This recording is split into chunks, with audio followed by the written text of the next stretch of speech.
Hello and welcome back. Sean here, Mountains Garage, out in my extension of the garage, which is where I do engine assembly. At least lately, all my small block stuff lives here. I always wanted to build a good small block.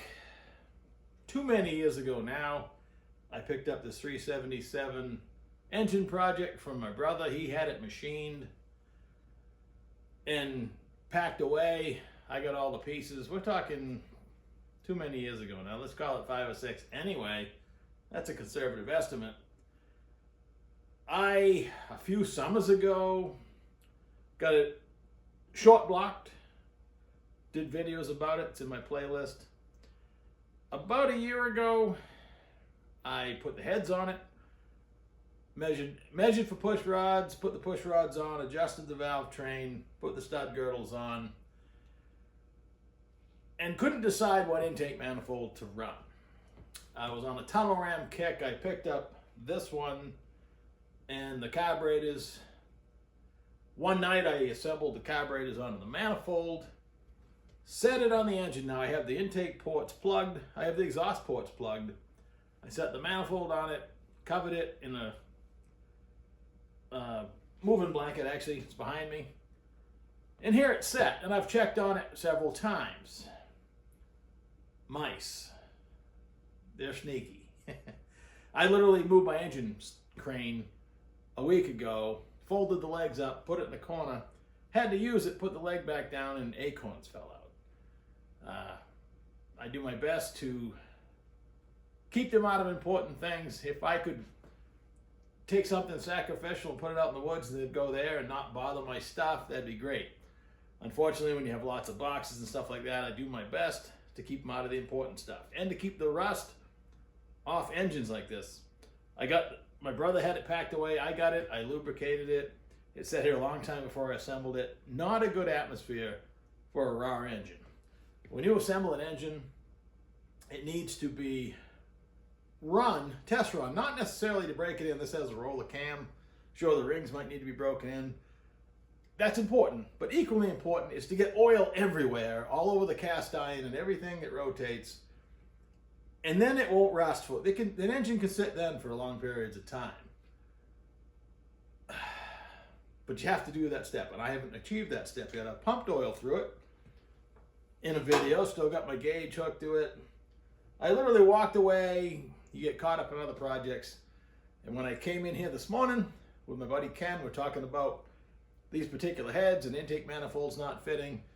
I take the blanket off and there's acorns on my tunnel ram.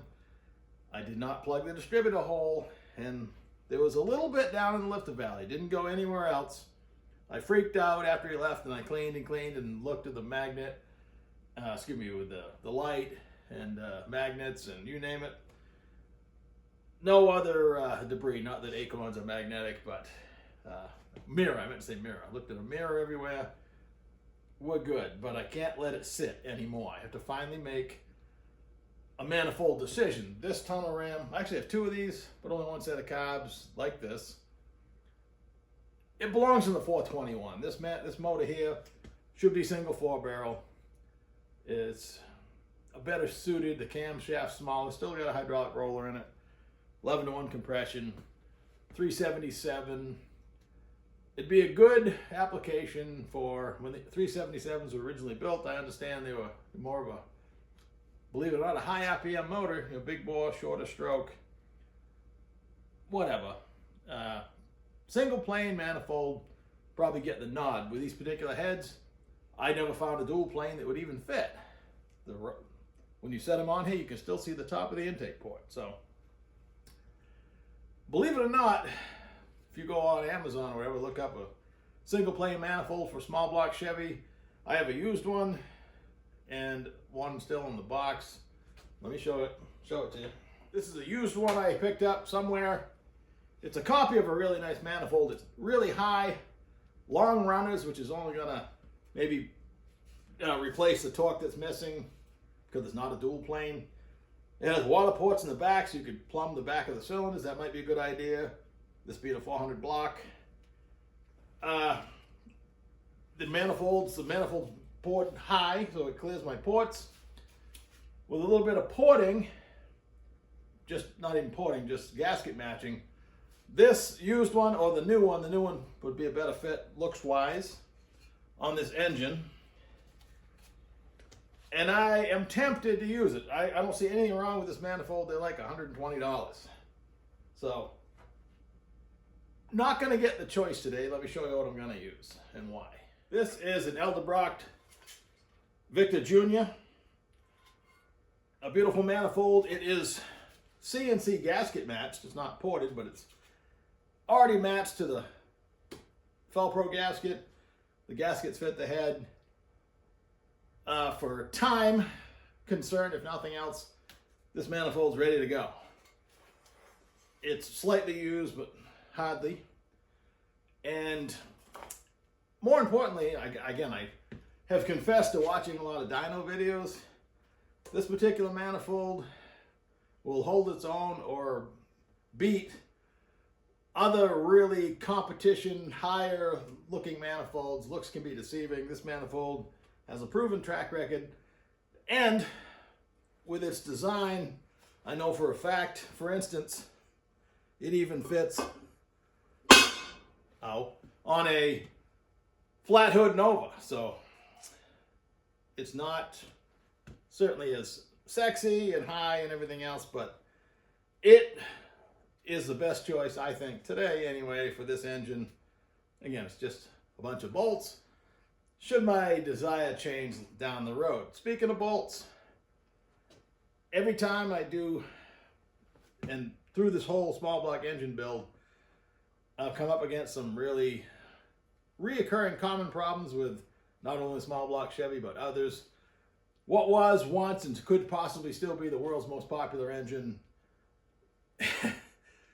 was, difficult at times making things fit together. Silly things like timing covers and oil pumps and such, but we work through it. So every time I put that there for a minute. Hold on. Sorry about that. Every time I do even the simplest job like install an intake manifold, there's a lot going on, and you see a lot of mistakes happen in this area. I bought a nice set of cadmium plated, made by Moroso, intake manifold bolts specifically for a small block Chevy. Should be a no-brainer, right? Putting an intake manifold on a small block Chevy. However, doesn't matter the engine, you always have to ask yourself the same question. Where do the bolts go? Well, I know on a small and a big block Chevy, not only do most of them just go into the lifter valley, and that can leak oil, the coolant passage ones most likely need to have sealer on them. With the bolts also going into the lifter valley, I put Teflon sealer on all the threads. That's just good practice. I seal around the water ports on the head side, more to hold the gasket on, because the holes in the gasket are larger than the bolts. It is just nicer if you stick that on there first and then go ahead and lay your bead across the china wall. But back to the intake manifold bolts, another thing that will catch you, and this one would have been a problem. It's a beautiful bolt. I like either zinc coated, galvanized, stainless. Your ARP bolts are wonderful, but they're all gonna rust. They're just plain oiled metal. So to combat that, like my valve cover also has just plain studs. When I get this on, I'm gonna clear coat the entire engine with clear lacquer spray paint. It protects all that stuff. But anyway, on each side, there's one intake manifold bolt that lines right up with a push rod. You can spin this in by hand and I can make it hit the push rod. Nothing stops it. So I measured, I backed it out so it didn't hit, gave myself a little clearance, measured from the cylinder head under the head of the washer. I measured my manifold thickness, my gasket thickness, and not taking into account the compressed thickness of the gasket, with the gasket sitting right here with no pressure on it, I'm 8/1000ths away from hitting that push rod, one on each side. So the answer will be, this has nice small AN washers. I'll have to get some thicker washers for the bolts. But that would be a mess if you go bend a push rod with your bolt for something this simple. So everything has to be scrutinized for sure. So I have sprayed some 336 just on the lifter valley. After I cleaned out all the mess, I'm going to do everything I just said and bolt the manifold on. And then we'll be back to talk about putting in the distributor, which is so easy, but if you go on the engine forum tonight, if somebody asks anything related to installing the distributor into a small block Chevy that's been out since 1955, there'll be 400 or 500 answers of how to do it. Most of them wrong. So I'll be back. Got a little work to do. Well, did you ever have one of those days? I just performed probably the finest intake manifold installation I've ever done. My China walls came out perfect. I set the manifold perfectly down, didn't smear anything. The little bit of clear I used around the water ports to stick the gasket on, that all worked out flawless.